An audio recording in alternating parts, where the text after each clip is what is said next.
Hello and welcome to ArtShow. I'm Craig Stover, and today I have with me Robin Tedesco. Hi, Robin. How are you today? I'm okay. How about you? Great to have you on your show. So, what I normally do is I start by showing our audience some samples of your work. I think that really helps people to see the kind of work that you do.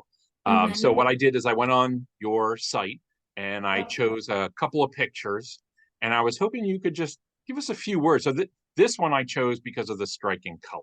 I really love the color. This green is fantastic, and I know it's because of the blue underneath that makes the green even better. But tell me a little bit about this. Oh, well, actually, this is a very recent painting. I just put it up on my website. And I love color, but I've never gone quite this green, but it's very compelling. And so what happened, I think I'll just discuss a little bit about the process, if that's okay. Yeah. Um, so I work on wood, oil on wood, and I do many, many layers on it. People ask me how many, but I don't know, many. And so it's a process of give and take and surprise, and I never know what's going to happen. So this green was kind of surprising, and I was like, oh. I But like it. it's called Firma and Ferme, and which means solid ground. So it feels like these shapes and marks are just kind of floating, but they're solid. Well, I did have these questions for later, but I do want to talk Oh, about your process a little bit. okay, I'm sure. curious to know, these are oil on wood, correct? Yes. All Mhm. right. And so I'm curious with the oil, what's your medium? What's your slip for that? You mean what kind of oil do I use? No, no, no. Like the is it a linseed? Is it a turp? Is it Oh, a okay. I use very little medium. okay, I almost always do straight oil, okay, and sometimes I add liquid to it. okay. So I How do you really don't. how do you get it to slide? Ah. So um, I rarely use brushes. I use rollers. I use palette knives. I use stuff from my dentist. He gave me some dental tools, which I love. I use those blue towels, those blue shop towels. So there's a lot of like rolling and rubbing, and mostly it's about listening to that particular color that is maybe more viscous and not. Mm. This was So, actually the first picture of yours that I saw. This is what uh, intrigued me. And it yeah. made me, this is really going to be obscure, but it reminded me of, the artist William Turner Uh, William Turner, no. way back. So he did a painting called Black Sail. It's this ship in the middle of the night on Ooh. the ocean. And Mm, it's that same atmosphere, that dark midnight, but there's still something in it. So mm. I was intrigued by that. But then as I looked closer, one of the things that got me is, you have these wonderful fields of color, but every once in a while something like pops into it. Like on this one, there's like little circles. Like there's a circle of red and two Yep. other circles. And I was curious, is that your can of paint? What is that? Well, no. Okay. It's you're gonna laugh. It's actually a paper towel, and the paper towel, the holder inside Uh-huh. is on some on the blue towels is actually pretty thick. Uh-huh. So I just find stuff. I mean, I find stuff at the hardware store, and I Yeah. say, "Ooh, that would be great to paint through." Or, yeah. So that's what that is. Well, I call it out because normally you don't really deal with shapes within your picture. So that was kind Yeah. of what is this little extra thing here? This one, I love the ambiance, the mood that this thing sets. How big is Yeah. this? What are we looking at? How big are these? These are each 12 inches square. Okay, it looks a lot bigger. Yeah. Well, together it's 48. Well, Okay, right? Is that 12 times 3? uh, And but I just 36. Hmm. okay. And so yeah, I agree with you. It has a kind of intensity, I think, that makes it feel bigger. But you mentioned the word atmosphere before, and that is something that is very present when I'm working. Mm. Is how, I mean, I call the kind of abstraction I do, in fact, atmospheric Hmm. abstraction, Hmm. because the atmosphere in general kind of hides and reveals things as I work. Does the idea of smoke ever enter your mind? Because these have a very smoky quality to them to me. No, it's more like air and light. Mm-hmm. Not, I never think of smoke though. Hmm. Mm. And this one, I think this is out of all the pictures, this is the one that intrigues me the most. I mean, I can Mm. understand you're talking about the different layers, but this one has a texture Yeah. that is a little bit different in from other works of yours that I've seen. Mm. Is it that same rubbing technique over and over again that brings this forward? This is a little older. This is from, I think, around 2010. I think about around then. And I think the atmosphere quality was not as forward for me at this time. But I do use something called marble dust, which I Yeah, I was mix. going to ask you about that. What does that do to the pigment? Yeah, it's fantastic. I when I lived in Rome, I studied fresco making, and marble dust is one of the qualities of that's in the fresco. It's the thing that gives the fresco, or in this case, the painting, a plastery quality. Okay, so you're using it for a texture. Yeah, yeah. Okay. And I don't use it very much, and you only need like a tiny, tiny bit to get that. But this painting also has some gold leaf in it. Oh, interesting. Yeah, I guess I would really need to see this in person to really absorb the whole thing. Um, I'm yeah. curious when you're working, you mentioned that you work in layers. Hmm. With oil paint, there's often a long drying time. So I'm curious, are you working continuous, one on top of the other, or do you ever give your pictures time in between for drying?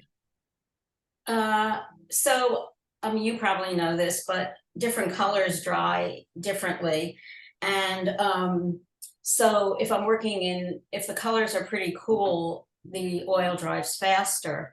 And I usually have several going at the same time, so I can like turn it to the wall, not look at it, and do something I regret. uh, and I just also want to point out there's something called oil transfer, which is a technique that Paul Klee used.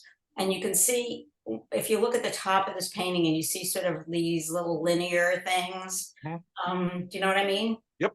Yep. Those are done with not directly on the painting, but transferring. That printmaking, in a sense, printing onto the panel. What's your average size that you like working with? Because I noticed a variety of sizes on your site, but I was just curious, is there a particular size that you normally like to control? Uh, well, not really. It has to do with my mood, I guess. I would say generally, I like squares a lot, Hmm. and squares usually, often rather, become rectangles. Yeah. Because Yeah. I don't know what's going to happen in the beginning, so that I take them away and add them. But 24 by 24 is the size I really like, or 30 by 30 or 36. Hmm.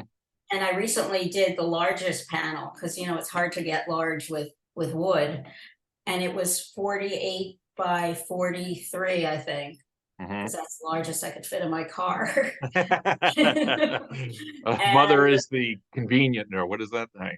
yep, Uh, yep. And so yeah, I that was totally get. great. I love it with the size, especially that the double square format. I've been thinking a lot lately about, Van Gogh's last paintings were that double square format, and there's just something so soothing. I guess it's the secret geometry that's within it, but Yeah, yeah, absolutely. I thought they were fantastic. So And thank you for letting me know about some of those pictures. That was great. Now I want to go back and look at more of your work. So okay, I want to start where I always start with artists, which is I'd like to know about your beginnings. When you were a kid, mhm. did art strike you then, or was it later in life? That question has really been provocative for me Okay, because now I'm intrigued. yes, because I grew up in New York and was basically surrounded by art and every cultural thing you can imagine. But I started with music. And so when I was a little kid, I started with music all through my youth and ended up going to High School of Music and Art, which is the fame school. It's now, what's it called now? I forget. LaGuardia High School, right? But I was there for music. But I always was really pulled to art. But in high school, there was no meeting of the two. You Hmm. were there for music or you're there for art, and we didn't even like Right. connect. Hmm. so so then I was very confused, and in college, where I was an English major, I ended up taking a drawing class, and that was like, oh my god, I'm in love. Okay. Yeah, I mean, it was just like so compelling, but so it did come later, even though it was kind of like percolating before. Interesting. Do you think your music background influences the kind of work that you do? Ooh, that's a great question. Because honestly, as soon as you said music, it Yeah, changed everything the way I'm looking at your work.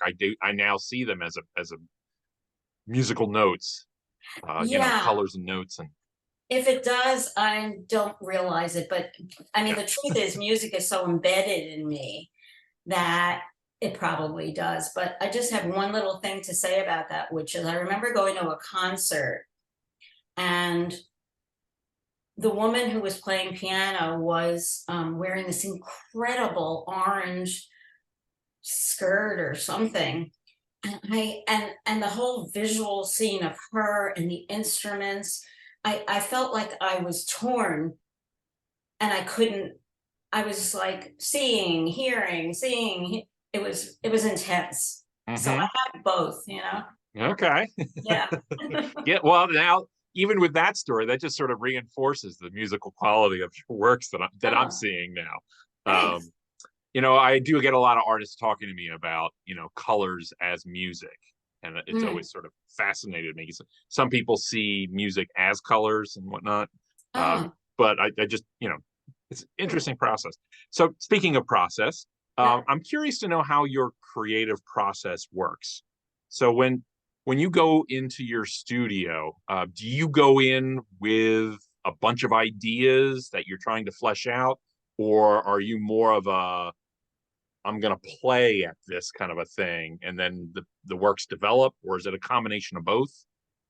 I have no idea. When I open the door, I have no idea. Okay. From the beginning, Right.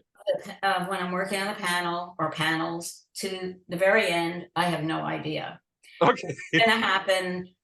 And in fact, I remember once I was thinking to myself, Robin, you're doing a lot of blue paintings. Maybe it's time to, to kind of shift it and do something else. Uh-huh. I couldn't stop. I Huh. had to kind of just listen to just work at it as it happened. So a lot of this you think might be is just your subconscious coming up to boil, and you're just releasing it onto the panel. It's totally intuitive. Yeah. I Interesting. never have a plan. Yeah. You know, I I don't just want read, to have a plan, I'm sorry, actually. what? I don't want to have a You don't plan. want to have a plan. Oh, Plans are bad. That's so your plan is no plan. right, Okay, right. that's good. You know, I just came across a saying by Degas, of all people, was said early on that he felt artists do their best work when they have no idea what they're doing. I was Mm, like, I get it. You know, that kind of just you just kind of release and let it go. Um, yep. that's that's quite interesting. He also said he didn't think he could draw. Yeah, right. I know. Yeah, yeah. What? Well, I can understand that too, because the more he draws, you know, the more he realizes how much better he could be. Um, Mm, I'm true. curious. So you started your work in college, and did you know from college onward that art was going to be in your life? Not really, because what happened was, I ended up going to Moore College because I was living in Philly at the time, and I ended up studying. I was an illustration major, which is like all drawing basically. And then I studied graphic design, and then I became a designer and illustrator for a while until I couldn't stand it anymore. And then back in the 90s, I was able to go to PAFA full time. Okay.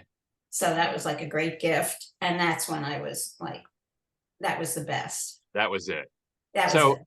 So in your artistic journey, I'm Mm, curious to know how has it changed over the years. So you did tell, you know, you just told me that you were in graphic design and whatnot, right. but from then to your work now, did you find that it was like a slide into doing that, or did you ever find that there were like just sudden breaks where you just stopped doing that and you're doing something else? No, I believe that they all informed each other. Okay. That the sense of design I have greatly informed my paintings Hmm. because I mean I do believe it's kind of all the same. That making a an image, a graphic image requires all the things that make a harmonious composition anyway. So I don't ever feel like that's gone. Mm-hmm. Does that answer? Yeah. Yeah. Oh Okay. yeah, I'm there. Okay. Uh, Curious to know. So you had music and graphic design, and now you're doing painting. Have you ever experimented with other mediums, say sculpture, photography, printmaking? Have you ever done anything like that? I've done a lot of printmaking when I was in Have you? graduate school. Actually, when I was at PAFA, I did a lot of etching and monotypes. And when Okay. I was in graduate school, I did a lot of printmaking. And then when I was at PAFA, I did as a painting major, you're required to also do some sculpture. So I remember doing bas relief and loving it. And and to this day, my paintings have some relief in them. Hmm. From, Interesting. yeah, The printmaking that you did, I assume, was informed by your graphic design. And I'm guessing that you haven't done printmaking for a while, but would you ever go back since, doing the kind of paintings that you're doing now? I would love to see what prints of your paintings would look like now. yeah. Well, that's one reason why the oil transfer is great Hmm. because I can basically Right. print on my paintings, and I Yeah. love doing that. Interesting. So I Is don't that have a press or anything, so I can't really use it. right? Do Well, that. is that something that once you just, discovered or rediscovered that process, do you use it quite often now? Mm, fairly often, If the yeah. picture requires it, kind of a thing? Yeah, but in my work, I'm frequently wiping out what I do. Hmm. So I may put some in there and then decide, nah, Yeah. and then add more and then take it away. So it's always sort of going back and forth. Your work does, as soon as I saw it, I saw that you have a process of creation and destruction in your process, right? Yeah. Yeah. And so I was curious, do you ever get to a point where you're working on a picture and it just doesn't work? Or do you Every plow? time. Every time. Okay. Every But do time. you give up or do you just keep on working on it? No. it happens, I would say 99% of the time. In the middle, I'm like, shit, this isn't working. So I wipe it down, but I can't wipe it down fully because it's layers and layers of paint. But Right. I wipe it down as much as possible, let it sit for a day and come back. And then I have the basically remnants of what was there. Hmm. So This is a weird question, but you know, when you're removing, have yeah. you ever been heavy-handed and say used sandpaper or anything heavier like a sander or anything? Do you ever really want to get at it, or is it like you don't have to worry about that? No, I haven't. I've used a little sandpaper, not very much, Okay. but I have also used thinner, like Yeah. paint thinner to get Yeah. some of it Yeah. off. To get it out. Yeah. Yeah. It's kind of a geeky question, I know, but I'm No, just that's okay. curious to see how the process to make. All right. So here's the $1,000,000 question Yeah. that I it was the one question I have to ask you. Yeah. Let's talk about color. Okay. All right. Tell Yeah. me what you think about color. Ugh. What I think about color, Yeah, when you think about color, what pops into your head? basically nature. Hmm. Yeah. Nature is the thing I'm always responding to in person. And so I'm convinced that, like, I'll make a little note to myself if I see some particular thing in the Wissahickon, for instance, that is like the most incredible color of a leaf. I will take a picture of it, and then when I'm in my studio, I don't go back to it for reference, but it's in there, Hmm. you know. Hmm. I So got while I'm working, it's like that green. Oh my God, I remember that green. so Does that you like colors that excite you, but are you conscious of your mood, the connection of mood and color when you're making your works? No, I'm not. I am conscious of the mood when I come into the studio, Okay. which is usually not usually, but it's often like somewhere else. Yeah. The busy mind stuff. And so when I open the door and come in, I feel like I let all that go. Yeah. Do you ever when you're making your work, is the viewer ever somebody who you're thinking of, or are the pictures really just for you? Honestly, I'm not thinking, Okay. which It's sort of is shut off. it shuts off itself. I don't think of the viewer, because if I did that, I'd be in trouble. Okay. I get it. No, Yeah. Right. no, I mean, if I'm thinking, oh my God, so and so that said this Right. is, or even my husband, I like this color, and Uh, I'm immediately like, no. so this might be a stretch. When you're in your studio, is it like a meditative state for you? Totally. No, Yeah, it's not a stretch. It's completely true. it truly is. Do Yeah. you are you so engrossed that you can't be disturbed? No, I can be disturbed, Okay. but then I go back. Okay. Or It's you just can can you it's turn it on and automatic. off real Yeah, fast? it's Yeah. automatic. When I'm working, I, if it's something urgent I have to take care of, then I can go to that. But the time that I'm working is completely like meditative. It's more meditative than actually meditation. I get you. Yeah. So when you're not in your studio Hmm. in your daily life, um, are you drawn to obviously we talked about the fact that you have nature that's in your Yeah. life, you're Hmm. absorbing that, but Hmm. at the same time, are there other artists that you're also interested in looking at and discovering their works or stealing from them? uh, there are quite a few. Well, I have to say that this whole thing of finding light in, because a lot of my work is about the light that's sort of hiding in there somehow and bringing it out. Caravaggio was the first artist I kind of loved while I Mhm. was living in Rome. I mean, you can't help it. I could look at his work like every day, and it was like a great gift. And he's still like number one. But Bryce Martin, I love his work. Kiefer is a fave. Hmm. I love Turner. talking to modern artists that have a combination. I love artists that, live or that are contemporary, but at the same time, I'll mix it with Caravaggio's kind of work. Rembrandt, I love. Right. Turner, Turner's a favorite. Yeah. Yeah. Yeah. Well, that's who I was talking about earlier, William Turner, about your Black Sea painting. Oh, you were talking about him. Oh, Yeah. okay. Yeah. Oh, I thought So there was a we'll go difference. back and we'll talk about that guy.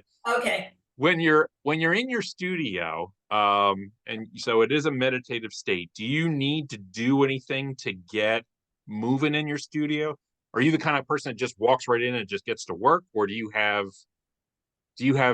for lack of a better term, studio rituals? Do you have something that you need to do to get into it? Yeah, well, first of all, I change my clothes to Uh-huh. studio clothes, Okay. All right. including shoes. So like it's a studio uniform kind of a thing. Yeah, yeah. Okay. And usually I put on some music, classical or jazz, just in the background. Um, then I just see what's going on in the room. I kind of see what happens next. It sounds like a simple question, but every artist has something different. It's just Yeah. their working method. Well, I've got one final question for you because we're running out of Okay. time. It's the question I love to ask all artists. Very simple. What does making art do for you? And I've heard other artists say that it relaxes them. It's imperative. I have to do it, and without it I'd be probably I don't know what. But it's so necessary for me, for my mental health, for everything. It just feeds me in a great way, and I'm very grateful for it. That's great. Well, I can see that in your work, the Thank you. love and the passion that's in there. So, well, Thanks. I can't thank you for enough for coming by today to talk to me about your work. Like Thanks for most, inviting me. oh no, no, my pleasure. Like most interviews, I now have more questions than answers, which is great. Yeah. But I thank you very much, and I want to thank everybody else who tuned in to watch Robin today talk about her life and her work. We really appreciate your support. Of course, liking, sharing, and subscribing means the world to us. Should you have any questions for Robin, you can feel free to put them in the comments section, and I can pass them on if necessary. Sure. But again, Robin, thank you very much for your time today. I really appreciate it. You're welcome. Thanks again, everybody. Take care. Bye.